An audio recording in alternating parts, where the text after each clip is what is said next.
అందరికీ నమస్కారం. నేను మీ జినిత. ప్రస్తుతం మనం బనగానపల్లి నియోజకవర్గంలో ఉన్నాము. ప్రస్తుతం ఇక్కడ కొన్ని రోజుల్లో ఎలక్షన్స్ రాబోతున్నాయి కాబట్టి ఎన్నికల పరిస్థితి ఎలా ఉందన్నది కనుక్కునే ప్రయత్నం చేద్దాం.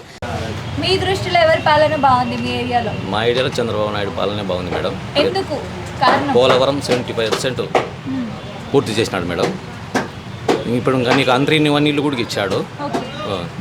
ఇప్పుడు ఈయన వస్తే ఎక్కువ రైతు మీద కూడా దృష్టి పెడతాడు.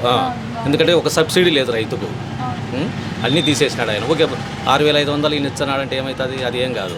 సబ్సిడీలు కావాలి రైతులకు, డ్రిప్ ఇరిగేషన్ కావాలా, ట్రాక్టర్లు, స్పేర్లు ఇవెಲ್ಲ ఇస్తున్నాడు. అవి మాకు రైతుకు చాలా మేలు మేడం. పంట కాలువలు లేవు, అసలు కాలువ మీద ఒక తట్టెడు మట్టి తీలే, అన్ని రిపేర్లు ఉన్నాయి కాలువలు. దానిని బాగు చేస్తే రైతుకు బాగుంటుంది మేడం.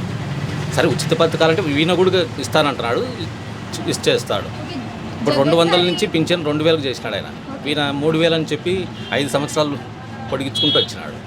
ఇప్పుడు ఈయన చంద్రబాబు నాయుడు ముఖ్యమంత్రి అయితేనే వెంటనే 4,000 ఇస్తానంటున్నాడు. ఖచ్చితంగా చెప్పిన మాట అయితే చేస్తాడు. ఎక్కువ హామీలు ఇవ్వడు, ఈయన ఇచ్చినట్టు గట్టిగా చేస్తాడు. అది మేడం.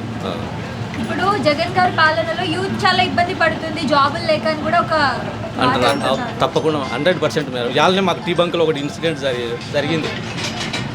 చదువుకునే పిల్లలు వచ్చి ఏం జరిగింది? డిఎస్సి ఇచ్చానని ఇప్పుడు నిలబెట్టేసినారు కదా. ఇచ్చేతోడు ముందుకు ఇచ్చింటే ఏం లేకపోదు కదా. ఎన్నికల కొడుకు దీనికి సంబంధం లేదని నా పిల్లలే చెప్తున్నారు మేడం. తల్లిదండ్రులు చాలా బాధపడుతున్నారు. మా ఇంట్లో ఓట్లు కాకుండా మేము పక్కన వాళ్ళు కూడా వేయనీయము, మేము పోరాటం చేస్తాము అంటారు. వాళ్ళు ఎలక్షన్ల దగ్గరికి వచ్చే కొద్ది ఈరోజు జరిగిన సంఘటన మాకు అక్కడ. నార్మల్గా ఇప్పుడంతా బాగానే ఉంటుంది. ఎవరు అంటే మీరు ఏ రాజకీయ నాయకుడిని ఎంచుకుంటే బాగుంటుంది అని అనుకుంటారు. బట్ లాస్ట్ సిచ్యువేషన్స్కి వస్తే డబ్బులు తీసుకొని ఓట్లన్నీ చేంజ్ అయిపోతాయి. ఇప్పుడు అట్లాంటి సంఘటన లేదు మేడం. ప్రతి ఒక్కరు బాధపడినారు కాబట్టి ప్రతి వర్గం అప్పుడు ప్రతి వర్గం సపోర్ట్ చేసింది ఆయనకు. ప్రతి వర్గానికి ఏదో ఒక విధంగా ఇబ్బంది పెట్టినాడు.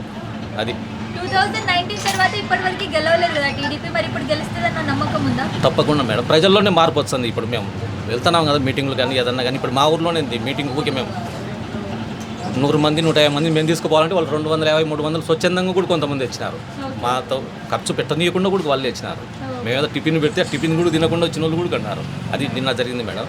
నిన్న చంద్రబాబు నాయుడు బనగానపల్లికి మీటింగ్కి వస్తే 12 అయింది. ఎండకు కూడా ఒక్కరు కూడా కదలలే. బీసీ జనార్దన్ రెడ్డి గారి గురించి ఏం చెప్తారు? ఆయన ఒకటే మేడం, ఏదైనా చెప్తే చేస్తాడు, అవినీతి అనేది చేయనీయడు, మమ్మల్ని కూడా చేయనీయడు. ఆయన సిస్టమ్ అది. ఎక్కడైనా అల్లర్లు చేయొద్దు అంటాడు ఆయన ఉద్దేశం. ఏదనంటే సమస్య పరిష్కారం చేసుకుందామని మాకే టీడీపీ కార్యకర్తలకు సలహా చెప్పినాడు. ఇంతకుముందు జరిగినది చూసినాం కదా, మాకు అదే జరిగింది. ఇప్పుడు కూడా కంటిన్యూ చేస్తాడు.